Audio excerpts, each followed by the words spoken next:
আজকের গল্প অজান্তে, লেখক বনফুল।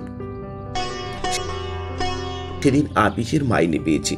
বাড়ি ফেরার পথে ভাবলাম ওর জন্য একটা নতুন জামা কিনে নিয়ে যাই। বেচারি অনেক দিন থেকে বলছে আমায়। এদিন সে দোকানে খুঁজে জামা কিনতে প্রায় সন্ধে হয়ে গেল। জামাটিকে নিয়ে বেরিয়ে পড়েছি। বৃষ্টিও আরম্ভ হলো। কি করি, শেষ পর্যন্ত দাঁড়াতে হলো। বৃষ্টিটা একটু ধরতেই জামাটি বগল করে ছাতা মাথায় দিয়ে বেরিয়ে পড়েছি। বড় রাস্তাটুকু বেশ এলাম, তারপর গলি রাস্তা শুরু। একেবারে অন্ধকার, কোনো দিক কিছুই দেখা যাচ্ছে না। গলিতে ঢুকতে অন্যমনস্ক হয়ে ভাবতে ভাবতে যাচ্ছে। এমন সময় হঠাৎ একটা লোক ঘাড়ে এসে পড়ল। সেও পড়ে গেল, আমিও পড়ে গেলাম। জামাটি কাদায় মাখামাখি হয়ে যায় একেবারে। আমি উঠে দেখি লোকটা তখনও ওঠেনি, উঠবার চেষ্টা করছে। রাগে আমার সর্বাঙ্গ চলে গেল। মারলাম এক লাথি। রাস্তা দেখে চলতে পারো না? মারের চোটে সে আবার পড়ে গেল, কিন্তু কোনো জবাব করলেন না। তাতে আমার আরো রাগ হলো, আরো মারলাম এক লাথি।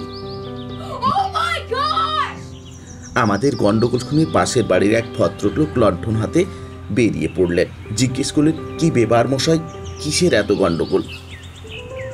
দেখুন মশাই, এই রাস্কেলটা আমার এই নতুন জামাটাকে একদম মাটিতে ফেলে কাদা করে দিয়েছে।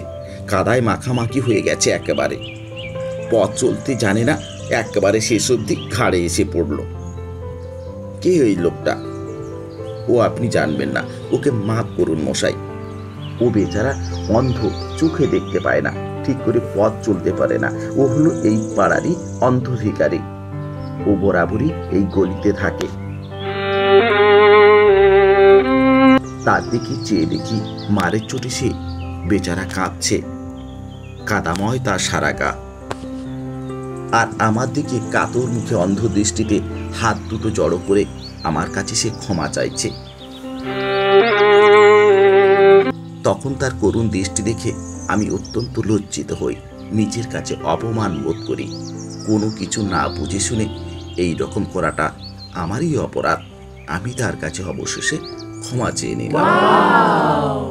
আজকের গল্প এই পর্যন্ত। সকলে ভালো থাকবেন। সকলকে ধন্যবাদ। নমস্কার। জয় হিন্দ। বন্দে মাতরম।